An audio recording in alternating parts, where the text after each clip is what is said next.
استنى. محمد صلاح لو خد الدوري الانجليزي السنه دي وخد ابطال اوروبا السنه دي ان شاء الله، يعني بالامانه باذن الله، وفي عدل محمد صلاح ياخد البالون دور ويجي بها على مصر هنا، واحنا نحتفل معاه وليفربول يحتفل معاه والعالم كله يحتفل معاه، بالعالم العربي والافريقي كله هنحتفل معاه. ليه انا بقول السنه دي؟ واشمعنى السنه دي؟ هقول لك انا السنه دي، اسمع دي. فانت هتقول لي اشمعنى الموسم ده؟ ما هو صلاح كل موسم بيعمل كده وما بياخدش حاجه. ما انا هقول لك اهو. الموسم ده صلاح لحد النهارده ساهم ب 36 هدف في البطوله. انت عارف معنى ايه؟ يعني 70% من اهداف ليفربول في الدوري اصلا. طب خد دي. محمد صلاح عمل حاجه ما حصلتش في الدوري الانجليزي من تاريخه، ان هو صلاح اصبح اكتر لاعب في تاريخ الدوري الانجليزي ساهم باهداف بره، باهداف خارج ارضه، اللي هو خارج ارض ليفربول يعني. تمام. صلاح ساهم ب 22 هدف بره ارضه، اكتر من مين؟ اللي هو اندري الكسندر كول، كان بيلعب في الارسنال، اللي هو بدايته كانت في الارسنال. ما علينا. وسواريز ب 20 مساهمه، عند الكسندر كول ده كان 21 مساهمه. محمد صلاح اتخطاه واصبح اكتر لاعب في الدوري الانجليزي.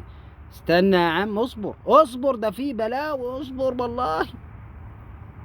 صلاح اكتر لاعب سجل وصنع في مباراة واحدة في نفس الموسم. والله والله العظيم زي ما بكلمك كده.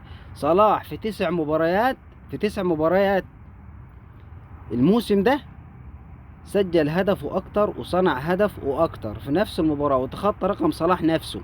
لان محدش بينافسه في الموضوع ده اساسا، ولا بينافسه في ليفربول ولا في الدوري الانجليزي.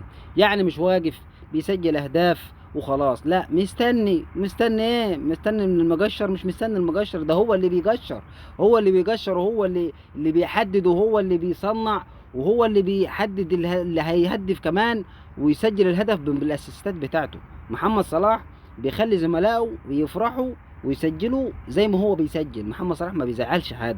محمد صلاح من الأندر اللاعبين، اللي هو من النادر يتعمل له أغنية باسمه في أي نادي. محمد صلاح أغنيته معروفة في نادي ليفربول.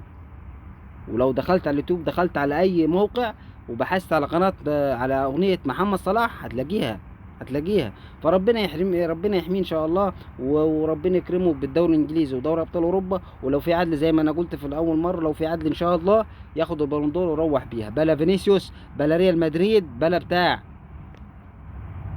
خلاص الكلام